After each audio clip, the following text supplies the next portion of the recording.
We work with anybody and form coalition with anybody that has revolution on their mind. We might not be back. I might be in jail. I might be anywhere. But when I leave, you can remember I said with the last words on my lips that I am a revolutionary. And you're going to have to keep on saying that. You're going to have to say that I am a proletarian. I am the people. I'm not the pig. You've got to make a distinction. And the people are going to have to attack the pigs. The people are going to have to stand up against the pigs. That's what the Panthers are doing. That's what the Panthers are doing all over the world. We're not a racist organization because we understand that racism is an excuse used for capitalism. And we know that racism is just it's a byproduct of capitalism. And we don't hate the motherfucking white people. We hate the oppressor, whether he be white, black, brown, or yellow. We're going to fight racism, not with racism, but we're going to fight with solidarity. We said we're not going to fight capitalism with black capitalism, but we're going to fight it with socialism. Everything would be all right if everything was put back in the hands of the people. And we're going to have to put it back in the hands of the people. And these people in this class have divided themselves. They say, I'm black and I hate white people. I'm white and I hate black people. I'm Latin American and I hate hillbillies. I'm hillbilly and I hate Indians. So we fight amongst each other. Nothing's more important than stopping fascism because fascism will stop us all. That's the people's thing. Socialism is the people. You're afraid of yourself. If you're afraid of socialism, you're afraid of yourself.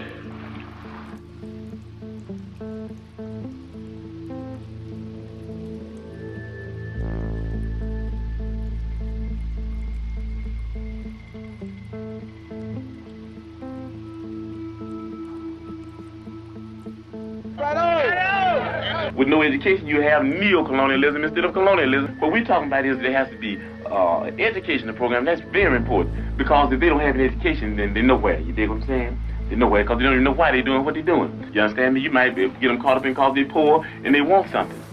And then if they're not educated, they want more. And before you know it, they'll be capitalists. And before you know it, we'll have Negro imperialists. Me, myself, you know, I was born in a so-called bourgeois community. Had some of the better things you could see in life, and I found that there were more people starving than there was people eating. And I found that more people didn't have clothes than they did have clothes, and I found that I just happened to be one of the few. And I made a commitment to myself that I wouldn't stop doing what I'm doing until all those people are free. You got black Easter, you got black Christmas, you got black brown all day, you got black April Fool, ain't here toward nobody but black businessmen. And I say that anybody that comes into our community and does in any type of situation that does not meet the needs of the masses, that I, Chairman Fred of the Black Panther Party, says that I catch that nigga by his collar neck and beat him to death with a Black Panther paper. We not doing it.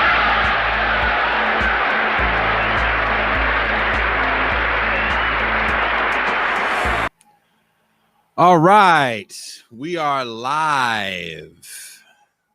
And if you caught the title, we weren't trying to be too controversial with the title, but I do want to ask that question, though. Is the new movie about Fred Hampton told from the perspective of the person that actually ratted on Fred Hampton? Is Judas and the Black Messiah a counter-revolutionary film? So first and foremost, I have to introduce my co-host, my homie, my dog, Pascal Robert. Brother and comrade Jason Miles, peace and greetings to you. How are you living, my brother? All right.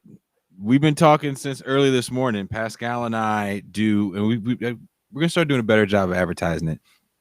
Tuesday mornings, I've been doing the Left Flank Vets show with Marcus from the Left Flank Vets, and Pascal came on today, and we were supposed to watch Adam Curtis's documentary, his new documentary, I Can't Get You Out of My Head, and we ended up talking for an hour and a half, literally about this movie, wasting all the good content for me, it was 9 a.m. For Pascal and Marcus, it's noon. And then after that, I had an interview with Leisha Brooks, Michael Brooks' sister, and we're going to do another show, Leisha and I don't know what it's going to be about yet. But now, about the matter at hand, which is Judas and the Black Messiah. I'm asking, shout out Joshua, I'm glad you made it.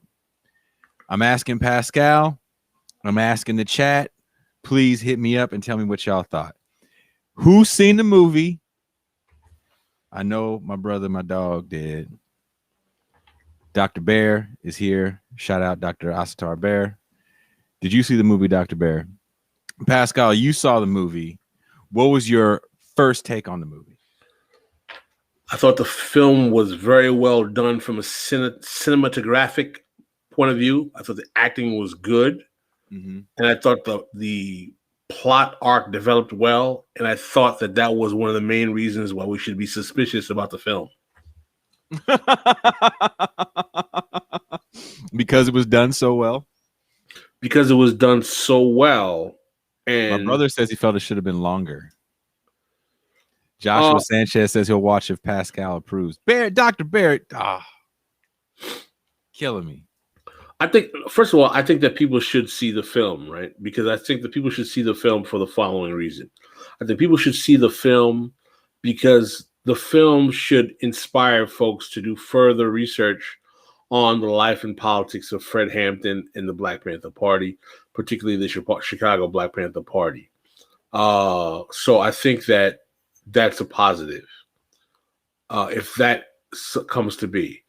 But at the same time, my overall perspective is unchanged in that we should not be looking to commercial Hollywood productions for revolutionary political education as people who are trying to challenge the status quo, and that we should even be more suspicious of those films if we like them in terms of what exactly are their capacity. And one of the things I like about the fact that we're having this discussion in the context of that clip you just shared in the beginning, which is a montage of speeches of Fred Hampton, is that the particular moment of time that this film gets made is very, very important in the context of Fred Hampton's politics. When we look at that I Am a Revolutionary clip, you hear Fred Hampton disparage internal class stratification among Black people, Black elites, Blacks working as imperialists for the status quo, Black capitalism, Blacks who work at the behest of the ruling class. What I'm trying to demonstrate here is that at a time in which we're seeing a phenomenon that we have talked a couple of times about, Jason, with the rise of the Biden administration and his multiracial imperialist cabinet, people try to reconcile the Black liberation struggle with American exceptionalism. We now have a film in which one of the main protagonists is a man who explicitly in his politics talked about the danger of an eventual rise of blackface imperialism in the United States. Yet we have certain segments of the Black population in America who for the last 12 to 16 years with the rise of Obama on have been celebrating that exact fact. And one thing I can assure you that people will not do unless we do it for them in watching this film is talk about the obvious contradiction of a film celebrating a man whose politics was rooted in trying to warn against the potentiality of Blackness becoming the face of American empire, being heralded at the exact time in which particularly petite bourgeois segments of the African American population are trying to do that, whether it be from Obama to the Kamala Harris to Stacey Abrams to the whole range of blackface figures who are now in the coterie of the Democratic Party. That internal contradiction is something that I think we, or those who consider to be the inheritors of the politics of Fred Hampton, must expose and must make clear. And that's something that I think that this film does not do, but is definitely our job to do. So we can talk about that in that regard. Sorry, I'm responding to Owen Dorsey that says, "Is America done?" I guess I'll just respond to you here on the chat. I guess my question would be, in what context is America done? I agree. we talked about this earlier this morning with Marcus. Sadly he's not here to chime in again. But to your point about that clip, I think that clip encapsulates more of Fred Hampton's politics in like the 3 minutes that I played it. And the clip's 7 minutes than the entire movie.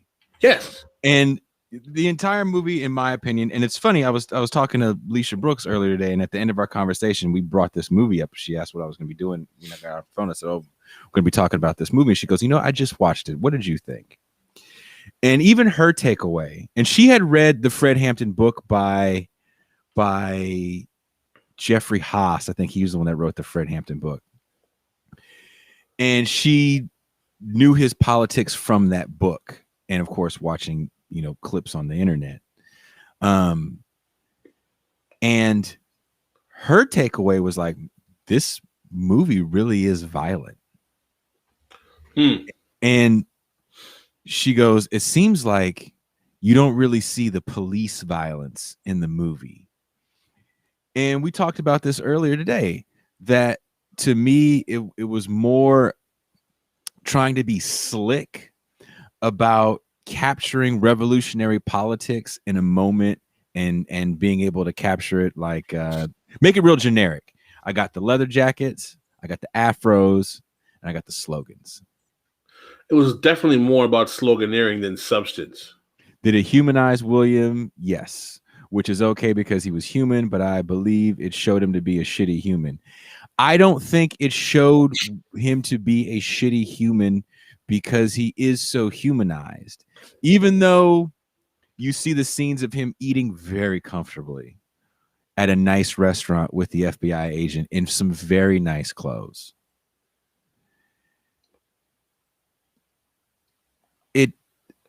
I understand why Lakeith Stanfield said he had to go to therapy after he was done with this movie. Lakeith Stanfield has some pretty legit politics and didn't want to play the snitch necessarily. He thought he was going to play Fred Hampton. And also, we have a 30-plus-year-old man playing a 20-year-old young man. And I think that there's something to be said about that as well. I don't know who you would have gotten young enough to pull off the Fred Hampton role. But the movie definitely, to me, was really violent. And all of the politics are gone. And you have just enough to say that you put it in there. You know what I mean? Like here, I got him handing out oatmeal. So we talked about the breakfast program. They said socialism 3 times. Therefore, I'm talking about their politics. And that's what you get. It's the Fred Hampton story told through the lens of the informant, with the departed being the theme, which is a violent, police movie. I mean, one of the things that I found problematic, though, is that the moral struggles, the character that has his moral struggles highlighted in the film is William O'Neill. It's not Fred. Yeah. Like, you don't see the internal kind of moral turmoil Fred Hampton has as a 21-year-old with the responsibility of being deputy chairman of the Chicago Black Panther Party and all of the the emotional toil that takes. But you see the emotional toil of William O'Neill via the actor that plays him, Lakeith Stanfield, all over the screen. And that was something I found fascinating as well, is that there's more emotional range given to William O'Neill than there is to Fred Hampton in the movie. Again, it's the story of Fred Hampton told through the eyes of the snitch. And also, I felt, and maybe you guys will disagree with me that have seen the movie, I felt even the FBI agent gets a little bit of humanity and understanding in the scene where, and I'll warn everybody now, we're going to give some spoilers. I think everybody kind of knows, unfortunately, the story of Chairman Fred, but other than that, we'll probably dive deep into certain scenes of the movie. There's a scene where the FBI agent is talking to J. Edgar Hoover's character played by Martin Sheen. Is it Martin? Yes, Martin Sheen. And Martin Sheen goes, well, what are you going to do when a Negro comes to your house? And remember, that scene is set up by the FBI agent saying, you know, hey, I went down to Mississippi. Basically, he's like, I'm William Dafoe's character from Mississippi Burning. You know, worse. I went down. What is this? He says, what are you going to do when a Negro tries to go out with your daughter? He says, what are you going to do when a Negro comes to your house and goes out with your daughter? And the dude was like, my daughter's 8 months. You know, she's a child. And he's like, so what are you going to do? But and then he says, this is what we're up against. So what's fascinating is that the biggest threat in the eyes of the Hoover character is the possibility of, you know, a black male dating a white female child, as if that reduces the whole. I mean, one of the things, right? And you know, I got to give credit to Jared Ball. This is not my take, but I think it's a very valuable take. Shout out Jared Ball. It reduces the state apparatus that was invested in neutralizing the Black Panther Party to personalities. In other words, you see, you know, the kind of ridiculous depiction of Hoover. You see the FBI agent, and you see, you know, a couple of white FBI agents here and there, and then you see William O'Neill. But we don't understand. Like, there's no understanding that it wasn't just the FBI. You have, you know, this Ed Hanrahan, who was the state attorney, who was behind this. The Mayor Daley, the Daley administration, who was behind this. The Chicago Police Department was behind this. That the whole mechanism, the whole weight of the federal government was behind trying to destroy a Black youth movement of racial empowerment. And that fact is reduced to really a conflict of race and personality in the film, as opposed to the overall overarching significance of what that really means. That the state, all of the mechanisms of American empire in domestic intelligence and policing were trying to destroy a bunch of 20-year-old and teenagers. No, so Francis Madsen asked, and shout out Francis. One of the most important things that fiction does to show us how to recognize the bad guys, as a movie do that. The movie is literally told from the perspective of the quote unquote bad guy. So if William O'Neill is the bad guy, it's literally told from the way he viewed things. So I don't know if it necessarily tells us or shows us who the bad guy is, because to Pascal's point, you don't really understand what these young people were up against, or what the community was up against in general when it came to police violence. And you really don't understand what they were up against when it came to a certain level of poverty in certain areas. So it keeps the Black Panthers in this mystical world of just almost reactionary, angry Black people firing off shots at cops, always carrying a gun. I mean, there's a scene where a guy is questioning another man about what happened to his friend in the hospital that just got shot by the police. And he walks to the guy's house with a big ass assault rifle. And, you know, it's like the guy doesn't notice it's there. So he walked up to his house with an assault rifle in 1968. It's 2021, and if some motherfucker's walking around Oakland with an assault rifle, best believe I'm a no. So there was I wouldn't say silly shit, but it did feel like that action was shoehorned in there. Again, I mean, I don't think listen, I'm going to go with my initial position. This was a well done film. It is entertaining. It's very compelling. The acting is very good, and that's why you should be critical of the film, because a dramatic rendering of a revolutionary political figure within the context of American cinematography is not going to be done to encourage revolutionary uprising. It's going to be done, first of all, to facilitate the exegesis of American capital and selling of product. You know, I think that's one thing that we said earlier this morning. I said I think this movie is going to sell a lot of T-shirts. It's going to sell a lot of hats. It's going to sell a lot of like Panther merchandise, and best believe there's going to be some merchandise out of this. I look at it like this, and this is my take on it. I was on Ben Burgess' show. For those of you guys who know out there, shout out Ben Burgess, and we had to watch Full Metal Jacket. And of all of us sitting in the room, or not sitting, talking about Full Metal Jacket, one of the themes these guys kept saying is this is an anti-war film. And at some point I said, well, this movie's made in 87 on the heels of Top Gun. And all these other quote unquote anti-war films come out around the same time. Platoon, Casualties of War, Full Metal Jacket, Born on the 4th of July. And all these films are billed as anti-war films. And when I said, well, if it's an anti-war film, where's the anti-war movement? Because soon after this film comes out and these films come out, we have a conflict in the Gulf, and I don't really remember a very large movement pushing against that conflict, considering the amount of quote-unquote anti-war films that have been shoved down our throats for the last 4 years before this conflict. And when I asked Marcus, I think that Saturday from Left, we brought this up with him, and I said, do you look at Full Metal Jacket as an anti-war film? And he goes, hell no. If you watch it in the mess hall, it's not an anti-war film. He goes, that was a how-to guide. He goes, drill sergeants learned insults from that movie. And that's kind of how I felt about this movie. Kind of doubling down on what you said.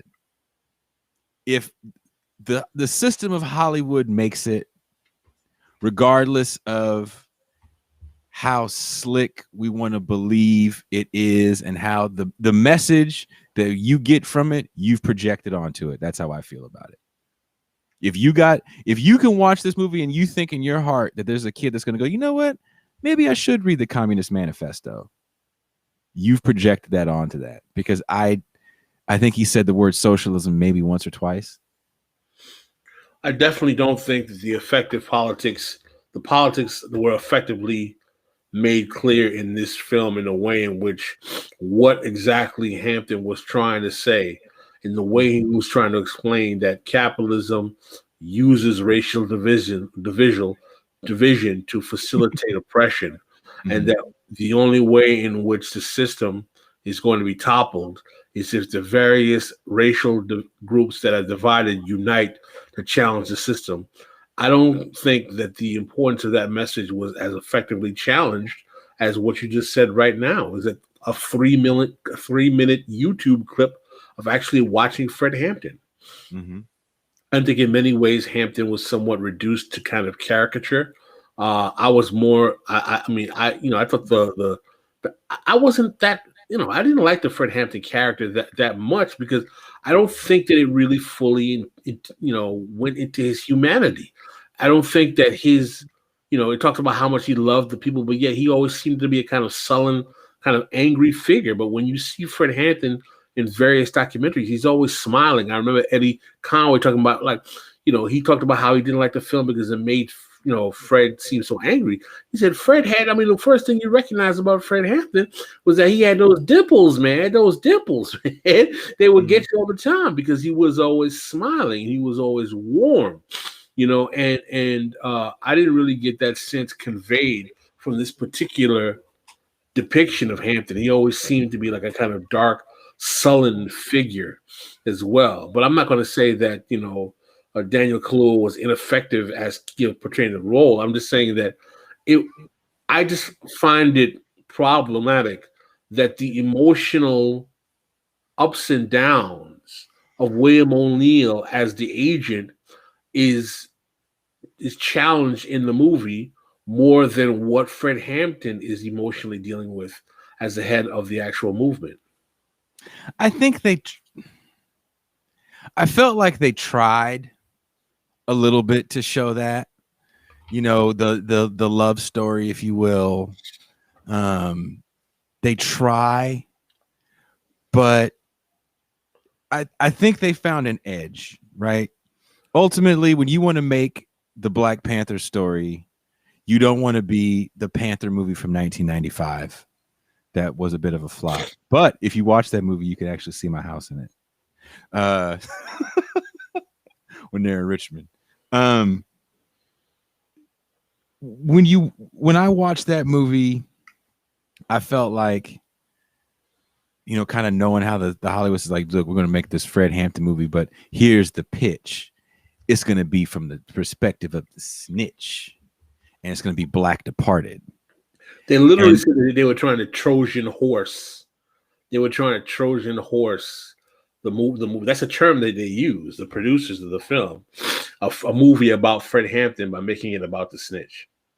It was no Trojan horse. They pitched it. All that, again, all the other shit that you want to say that's righteous about it, to me, is projection.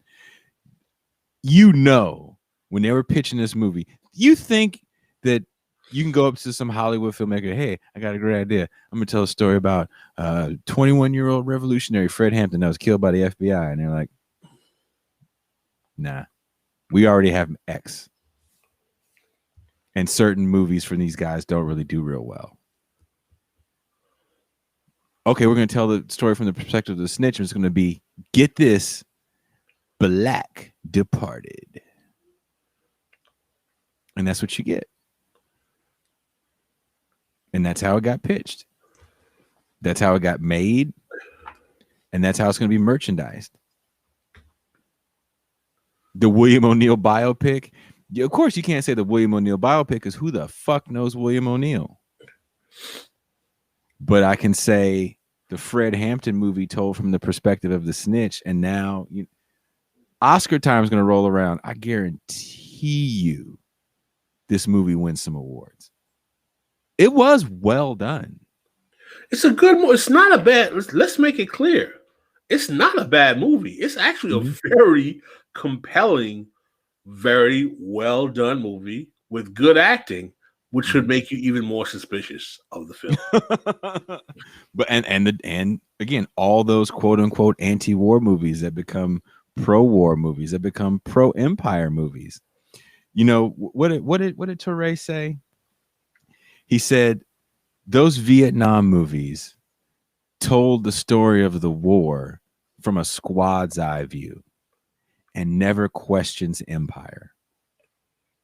It never questions colonial regimes. It just tells you the squad's eye view story of man's inhumanity to man. And good art is more dangerous propaganda than bad art. Yes. And as good as this movie was, it doesn't really show you, like I said, what the Panthers were up against, what they were really about, because that just goes against the mission of the film. There's no maybe that's not exciting. There's no discussion of the internationalism, the Black internationalism of the Panthers, on their position on African colonial independence and movements, on their position on American imperialism. On this, no one talks about Vietnam. There's no mention of Vietnam. Vietnam was a major driving force behind why the Black Panther Party was being supported by white youth, because they were talking about, the American empire in the Vietnam War. Mm-hmm. Not mentioned. But again, if I eliminate your real politics and your politics get boiled down to, I'm not afraid to shoot a cop. So originally, I want to tell you guys, I wanted to start this show off with a Tupac clip, because Pascal had made a statement where he said, is Black politics the politics of containment? And in this Tupac clip, he talks about, if I'm hungry and I know there's a door in front of me, and on the other side of that door is all this food, and you're eating it and throwing it around and don't give a fuck, and I'm singing my way in. We are hungry, please let us in. He's like, we asked with the civil rights movement and the Panthers. He goes, what do you think I'm going to do now, 10 years later? And Pascal and I were talking about, the clip and, his statement is black politics, the politics of containment. And I felt like, yeah, this man, a lot of people reduce hip hop down to like revolutionary black politics. And what was the goal other than some sort of extension on black capitalism, which was the antithesis of everything a person like Hampton talked about? That's a very good point. We've talked several times about how, there are certain people, even particularly quote unquote hip hop intellectuals, who are reducing or trying to make the argument that hip hop is the certain generation's contribution to the black liberation quote unquote struggle, trademark LLC, if you will, that, somehow this music form that has become, particularly today, so easily used to promote black capitalism, with artists opening banks and things of that nature, and merchandise, so on and so forth, that there was a generation who actually believed that this was somehow going to be a revolutionary art form.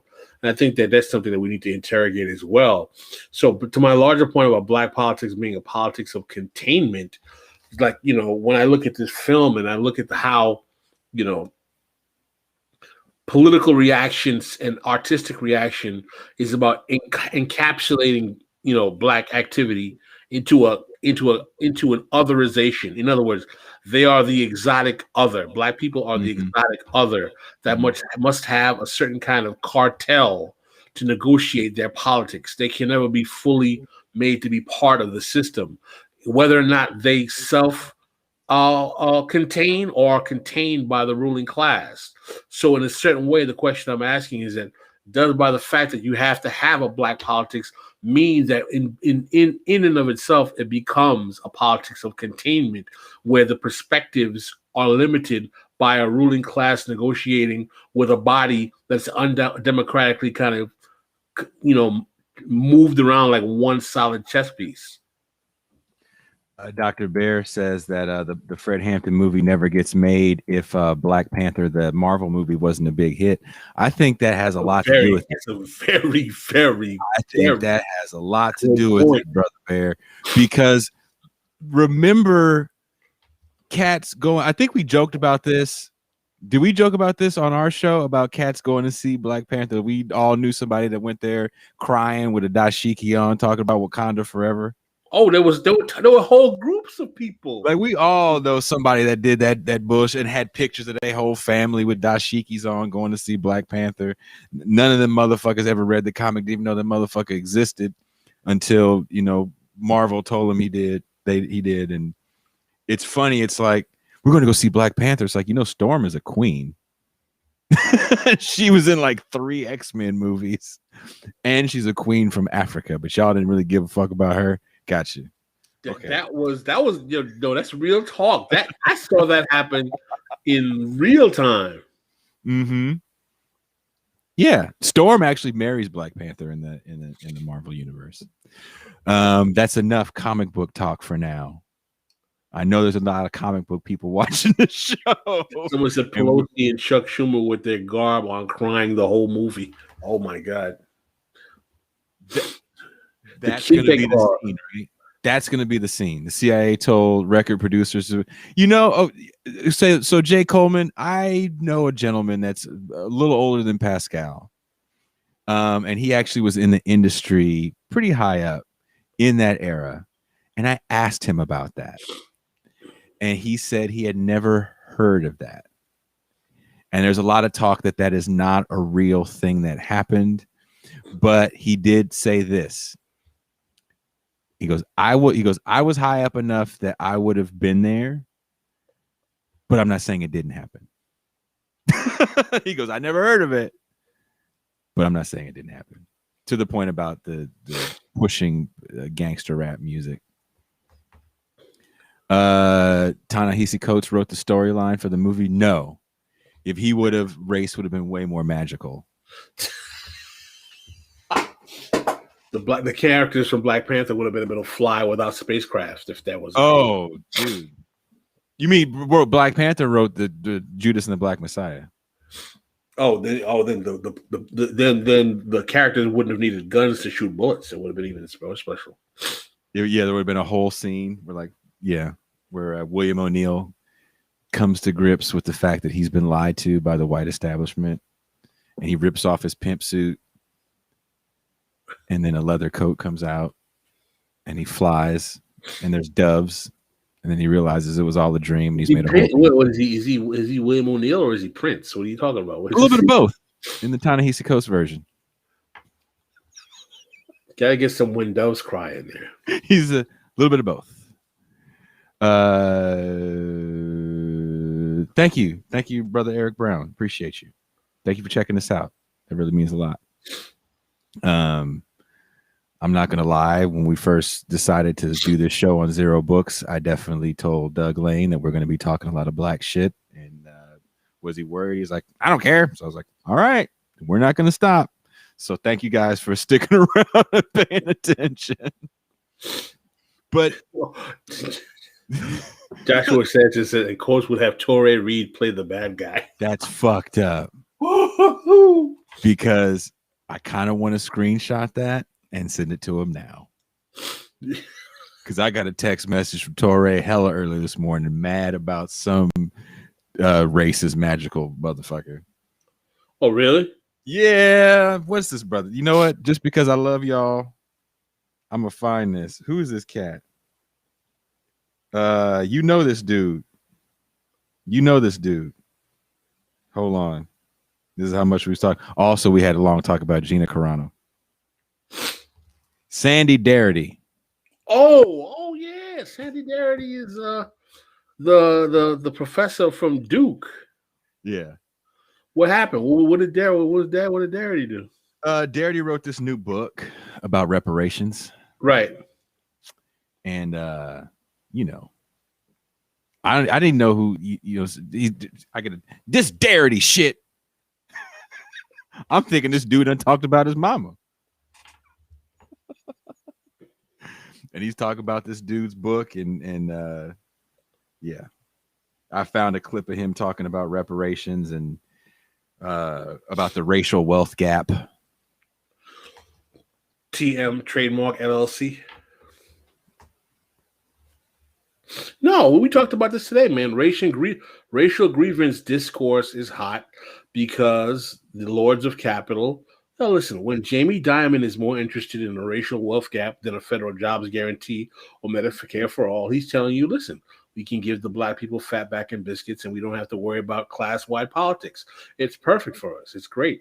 It's just kind of like what happened during the Black Power era. We give you some black capitalism. We're going to give you some means-tested racial programs for working-class poor black people. We're not going to give you any kind of transformative policy that will challenge deindustrialization or the overall function of capitalism. No class-wide politics, and you'll be happy, but it's not going to really change the overall condition of your community because capitalism still requires you to be surplus redundant labor. And Joe Biden will be able to walk away and say, I did more for Negroes than any president in 50 years, and it'll be true. The sad thing is, he was saying this earlier today, and he was like, I think Joe Biden is going to give some, there's going to be some sort of reparations bill. And that's what he's going to say after he does it. Like, hey, you're going to take it, bitch. We talked about this morning. Yeah. You were like, you're going to take this bullshit made up reparations that I'm finna give you. Jay Coleman ultimately reparations under capitalism is just welfare. That's ultimately what it would probably be, right? It would be some sort of like, what do you think it would look like?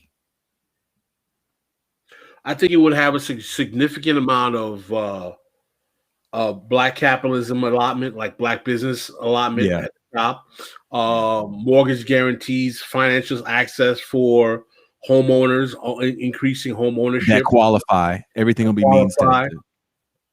A significant amount of donations to historically black colleges and universities, incentives to corporations to hire more black professionals, subsidizing small business and minority business administration loans. And at the bottom, you're going to have some types of means tested programs for poor folk, Yep. that will not necessarily transform the overall working and function of capitalism. And sadly, because that's more than either of the bipartisan politics has given black people since Nixon, Biden will be able to walk away and says, "Look what I did for you people." Joshua Sanchez says, what happens when some of the white African descendants of slavery get some of that money? Joshua Sanchez, word up. So this is the ADOS conversation that they look at me crazy whenever I say that. Whenever I say, who gets whatever benefit? Ask the Native Americans how that works, and they'll tell you it doesn't work out that well. I mean, my position, I'm not even, I think Torre is a little bit more, he has a more hardcore position on reparations than I do. Yes. My position is that I'm not debating whether it's worthy or that it's deserved. There's no question that it is. But what I'm saying is that where have you seen in American history that reparations alone as a mechanism transforms a whole community and lifts them out of poverty? It didn't work that way for the Native Americans. It didn't even work that way for the Jews. So I'm trying to understand, where is this equation that people have that if black people get reparations, then everything is Shangri-La, wonderful, okay, the racial wealth gap is closed, and black people won't be poor anymore. Particularly when the top 10% of whites own over 75% of white wealth, the same way the top 10% of blacks own over 75% of black wealth. And the gap between the rest of the two are very, very close and not tremendously separated by large amounts of wealth, even though there is a distinction. What ends up happening is that, are you basically arguing so that you can go from the projects to the trailer park? In terms of, you want to close the racial wealth gap? What does that mean? I'm glad you said that, because part of that racial wealth gap conversation always goes, well, white people make this much, black people make this much, and they never take the time to consider that one important factor, that it's not all of these white people, it's the top 10%, it's the top tier.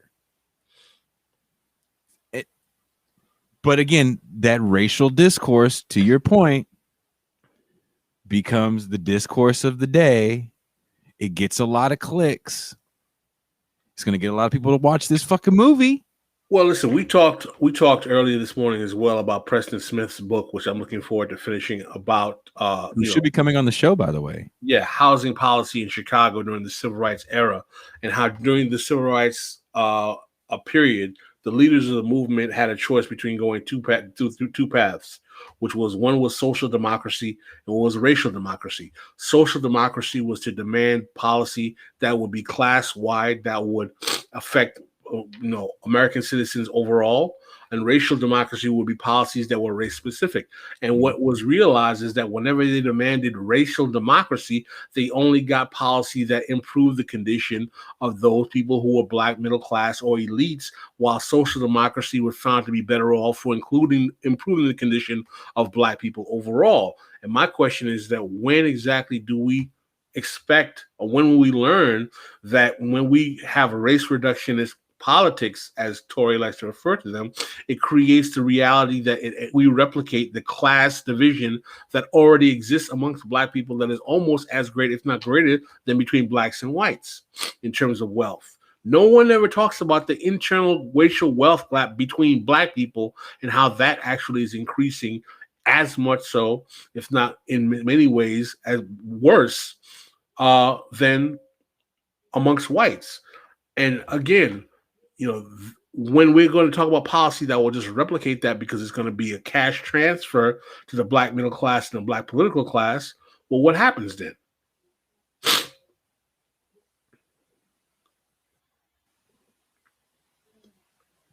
Oh, I thought you were going to keep going. No. I was looking at the comments. There's thank you guys for the chat. These are some great fucking comments. I'm loving this conversation right now. Jared Ball is coming on next Saturday, I believe, and this Saturday, Margaret Kimberly, author of Prejudential, is going to be our guest. And Thursday, we have a guest, Pascal. What's our guest name? Oh yeah, Daoud Andre from Kamakoda, which is a Haitian movement organization in Brooklyn, New York. We're going to be talking about the situation in Haiti with him. Jay Coleman, are you going to tell me Obama's mom is ADOS? No, mama, but you know what? My cousin Adam is, and he's white. I have a cousin that is easily passes. You would never know. I wouldn't, I can't show a picture. I don't want to out him, but same last name. We are first cousins. Married a white woman, and do his kids get reparations? Yes, and yes, he is, but he's high yellow too, mama. Your mom said Adam is black. BLQUACK. Yeah, she had to spell it extra black. That's my mom, by the way. I hope you do. You married their son. Torre asks if anybody said anything good about him. Should I say yes? I tell him that they are very alive to his differences of opinion with Ta-Nehisi Coates. Should I lie and say that I got a bunch of Ta-Nehisi Coates fans on the show to see if he'll come on? No, I don't think he'll come on. You think he'll run from that? A bunch of... I'll just say something good, see if he'll come on. Don't be surprised if Phoenix runs in here. I hear him. He's talking shit. Jay Coleman thinks what exists? Black people, they exist.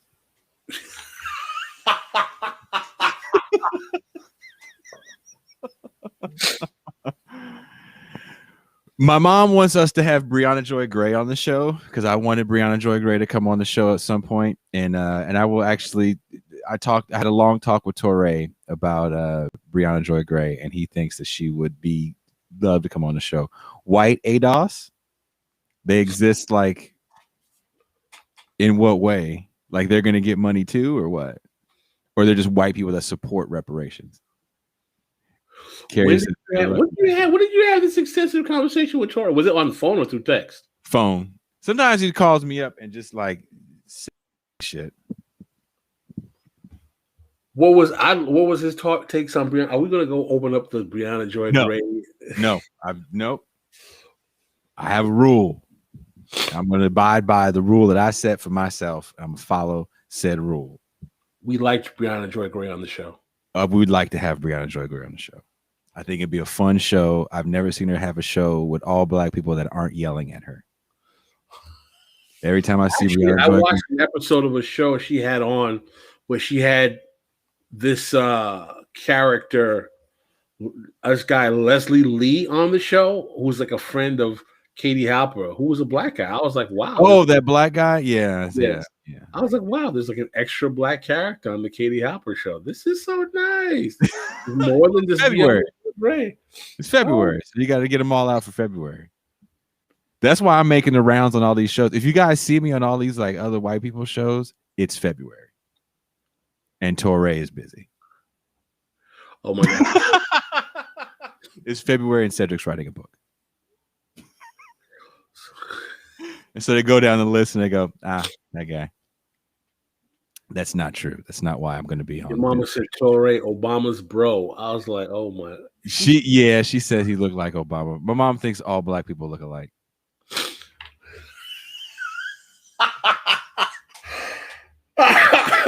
My mama's a black person that would tell you all black people look alike.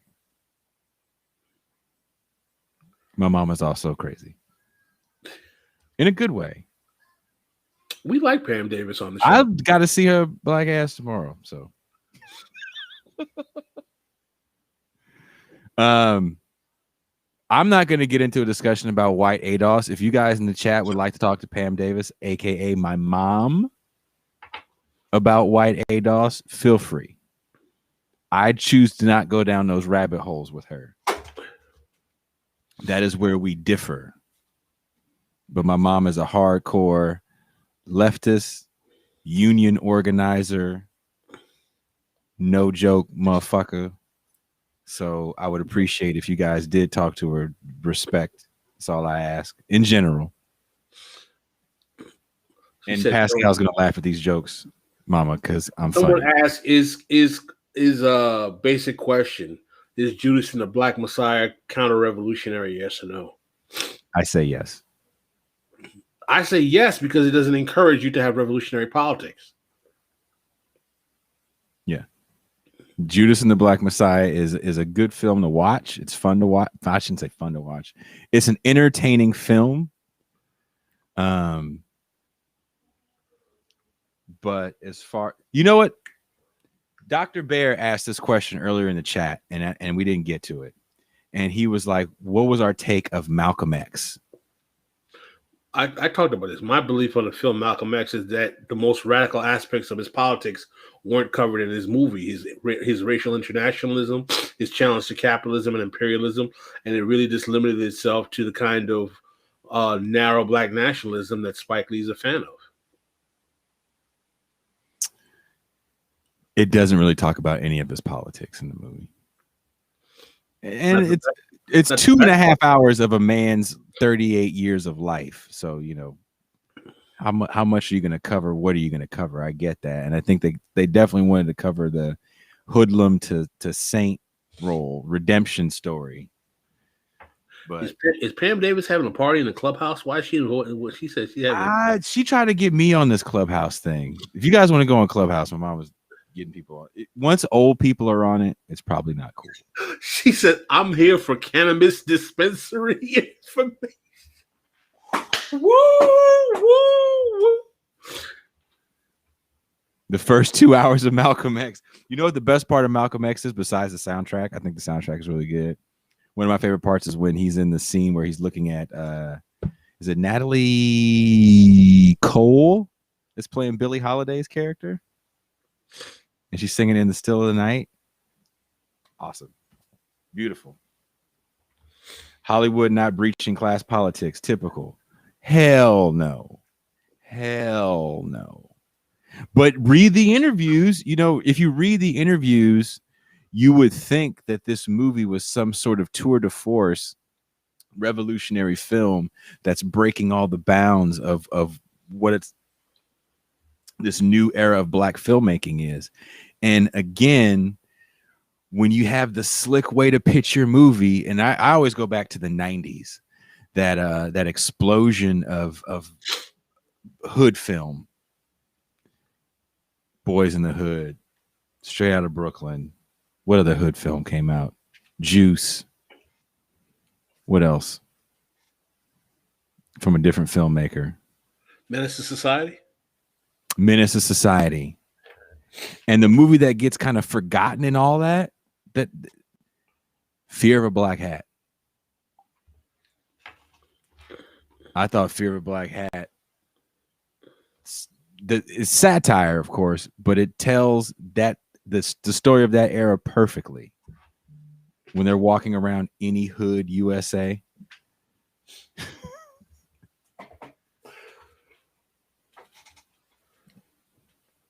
94 crime bill movies. Yes, Jay Coleman. That's what we call them. We call them 94 crime bill movies.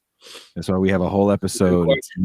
Do you think the film is a sort of cipher for Black Lives Matter and liberal politics? Ooh. Go ahead and riff. Man, I think that the fact that this film demonstrates a revolutionary reaction to police brutality in the context of a post-George Floyd America definitely makes a statement. I have to really think about that question, man. I don't have an easy answer for that. I think that the film definitely fits into that kind of equation in that kind of post-George Floyd moment. And I don't necessarily know if it's acting as a cipher for those liberal politics. I got to think about that. Somebody asked about American Skin. We haven't seen American Skin. Neither one of us has seen American Skin. Yeah. It's definitely on the list of movies we want to see. Right now, we're doing two things. Pascal and I watched this movie, and now we're watching the Adam Curtis documentary, Can't Get You Out of My Head, and we'll be watching it on here, and we'll also be watching it with the Left Flank Vets for the next few weeks as a 6-part series, which, you know, does ask questions of revolution. And I think the main question that the series asks, and you might disagree with me, is what is revolution in the age of the individual? If being a part of revolution is giving up oneself to be part of the greater movement, how can this be done in the age of the individual? And what does it really boil down to? Definitely watching it is hard to do because I feel like Adam Curtis made some hard right turns in this movie. The homie Robbie Martin says he never thought he'd see the day Adam Curtis was to the right of Michael Moore. I felt like there was a lot of red baiting in it. Pascal and Marcus agreed. That being said, I still think the question of what is a revolutionary in an era of individualism is, to me, an important question to ask, especially now. No doubt.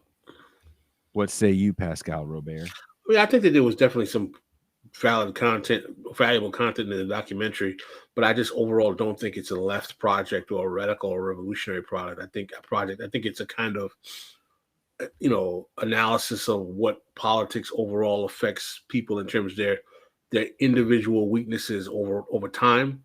But I don't think it's something that's it's encouraging people to challenge the status quo in any way. So Baby says American Skin isn't good. So you didn't like the movie, Baby? It wasn't good? The trailer looks interesting. Friend of show, Kelly Dietz, Dr. Kelly Dietz actually was an advisor on Nate. What's his name? Nate Parker's other movie, Birth of a Nation. She's a historical advisor on that film, and she's going to be coming on the show sooner than later. Would you say is an R? What is that? I'm confused on that. Would you say is an R? I don't know what that means. So you know what? I wanted to watch the film. I wanted to try to stream it, but since it's HBO, there's nowhere we could stream it without us getting taken down, unless we had like a Discord server. I will be streaming it. If you're a patron with Ben Burgess, we'll be streaming it this Saturday. And I'll be watching it with I forget who's all watching it with us, but we'll be watching Judas and the Black Messiah Saturday if you're on Ben Burgess's Patreon. And is he streaming? They have some sort of server where it'll just be patrons, so it won't be on streamed like this. It'll just be for whoever the patrons are. For Ben, I don't know how big his Patreon base is, but we're going to be streaming it and kind of discussing it. Also, tomorrow I'll be on Ben Burgess's show, and we'll be talking about RoboCop. Who here has seen RoboCop? I've seen it. I look at RoboCop as kind of like, if you want to understand neoliberalism, if you hear the word, you don't really get what it means, watch RoboCop. That is like from the first scene where the doctor is showing you the heart with the motor powered by Yamaha, and they can easily finance it for you, to the whole premise of the movie that the police force is being run by a private corporation, Omnicorp. It's a good movie, and I'm kind of excited to examine it with those guys as a neoliberalism how-to guide. RoboCop is a lot of those old 80s movies, like, you forget how pro neoliberal or pro cop propaganda they are. And watching a movie like RoboCop, who's the bad guy in that movie? Because the company that makes RoboCop, the quote unquote good guy, remains. So who's really the bad guy in that movie? Is it the citizens that do criminal activity that the major corporation is literally trying to get rid of? That's also, trying to get rid of the Denzians and bring in new people for these new jobs as they rebuild an entire new city. Like, that's an interesting concept, in my opinion. And then you find out the criminals are working with the corporations to peddle the dope, right?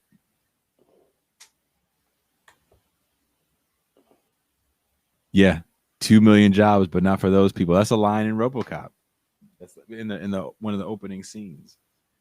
And that's kind of one of my fears of this administration, because there's such a push to want to defund law enforcement. And what are we going to replace it with? Not that. And let me back up a little bit. When we say things like we want to replace cops with these people, is there going to be oversight? Is there going to be the level of budget that police get? I had a show, it should be airing in about 2 weeks, where I talk with a drug counselor, and we had a long discussion about when people say things like, okay, we're going to replace police with these social workers.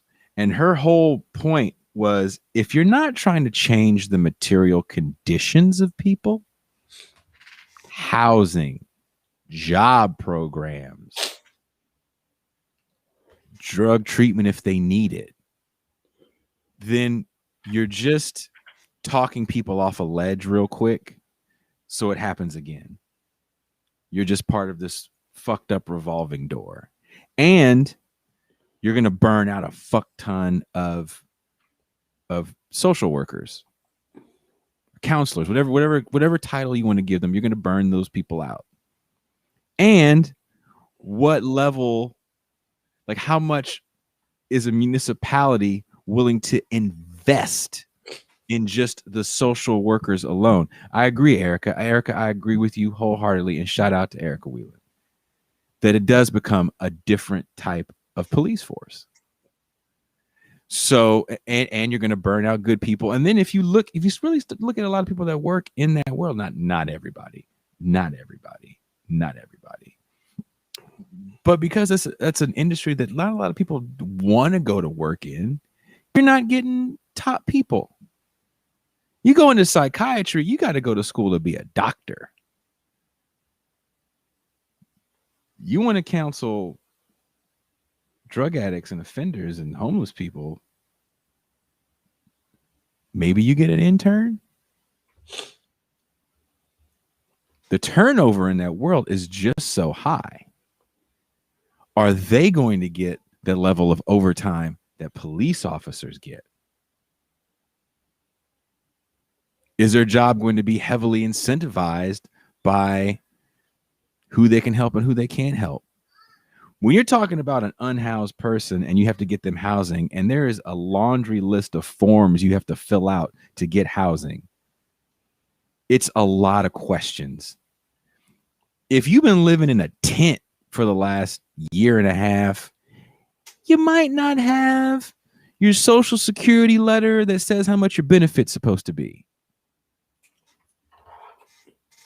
People would be astonished at the amount of people I've met in my short time actually working in the field that literally were afraid to go to social security offices because they couldn't read. And it's hard to get to that level where someone's going to tell you that they can't even read, because they're so used to seeing so many different people come in and out that are authority figures. Again, I'm not saying don't defund the police. All I'm saying is you have to understand that the goal should be, we want to improve people's material conditions. And as we're high-fiving on some of the things we hear, that they're not going to have cops respond to these things, they're going to have social workers. Are they coming from a private company there's no community oversight with? Does this private company, do we get to see what kind of qualifications these people have to be social workers? Again, I can't stress it enough. I worked in the industry and I worked with people that couldn't read. So what level of care are we really giving them? If you were willing to give the cop $70-some thousand just for the Kevlar uni, are you willing to pay and support a counselor to that level? Or are you going to underfund the project? It's not going to work.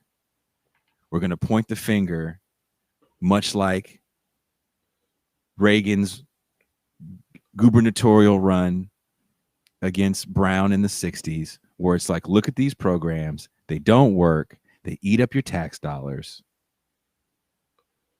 Tough on crime, tough on crime, tough on crime. All right, I'm done ranting. So again, Thursday we're going to have Daoud Andre from Komokoda talk about the Haiti situation. We're looking forward to on Saturday having Margaret Kimberly discussing her book Presidential and maybe a little bit more about Black politics. We always try to talk about Black politics here. I don't think we've scheduled a guest for Tuesday as of yet. We'll be working on that. I'm still working on my book on From Obama to Trump and the Crisis. Oh, did you hear that? Yes. Shots fired. And, Saturday, look forward to Margaret Kimberly. Thursday, we're talking about Haiti. And we'll be back next Tuesday for another segment. We'll have a guest by then, hopefully. We'll have a guest by then. My mom says she'll be there for Black politics. Well, there's going to be no Black politics. We're just going to talk about China. Take that. Oh, she didn't like Pam Davis didn't like the China show? I haven't talked to her since we did China show. I haven't seen her. She yelled at me and told me that I couldn't take my son there Monday because it was her day off. But I put your business in the street. On that note, I'm going to play some more of Brother Fred Hampton. And thank you guys very much for hanging out with us. So tomorrow, Zero Books will be running our show on China.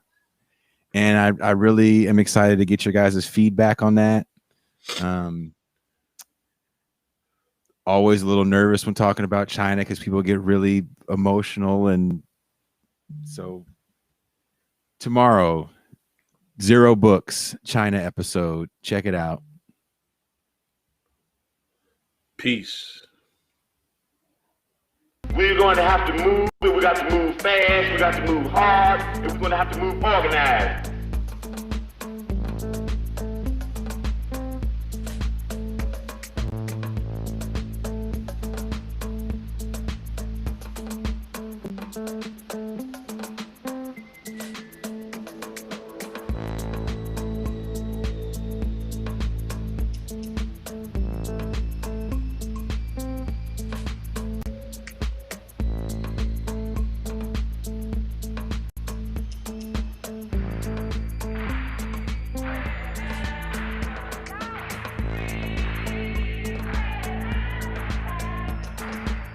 Jail revolutionary, but you can't jail a revolution.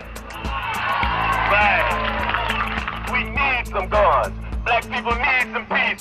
White people need some peace. And we are going to have to fight. We're going to have to struggle. We're going to have to struggle relentlessly to bring about some peace, because the people that we're asking for peace, they're a bunch of megalomaniac warmongers, and they don't even understand what peace means. And we've got to fight them. We've got to struggle with them to make them understand what peace means. Like we always did, if you actually make a commitment at the age of 20, and you say, I don't want to make that commitment because for the simple reason that I'm too young to die, I want to live a little bit longer. What you did, you did already. I'm saying something that might wake up some other exploited people and some other oppressed people, and if all these people ever get together, then these pigs that are exploiting us, we'll be able to run them into the lake. That's why they want to get rid of us. I don't believe I'm going to die from slipping on a piece of ice. I don't believe I'm going to die because I got a bad heart. I don't believe I'm going to die because of lung cancer. I believe that I'm going to be able to die what I was in the thing that I was born for. I believe that I'm going to be able to die high off the people. I believe that I will be able to die as a revolutionary in the international revolutionary proletariat struggle. Why don't you live for the people? Why don't you struggle for the people? Why don't you die for the people?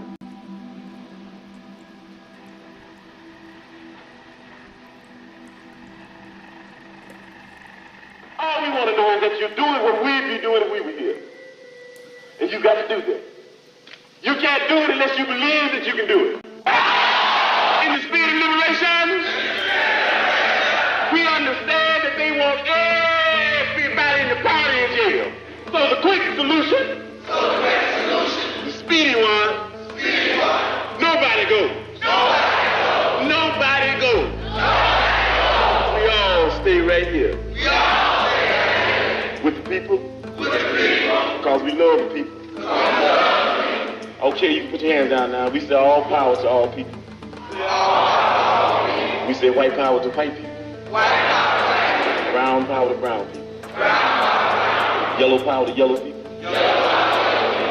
Black power to black people. X power to those that we left out. We say Panther power to the Vanguard Party. Before you go to bed, man, say I am a revolutionary. Make that the last word. Say that. I am a revolutionary.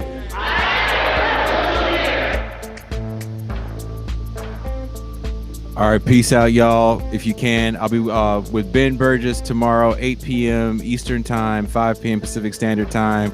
We'll be talking about RoboCop. Thank you guys very much, and please let us know in the comments what you guys thought about the movie. If there's any other movies you'd like us to check out and watch,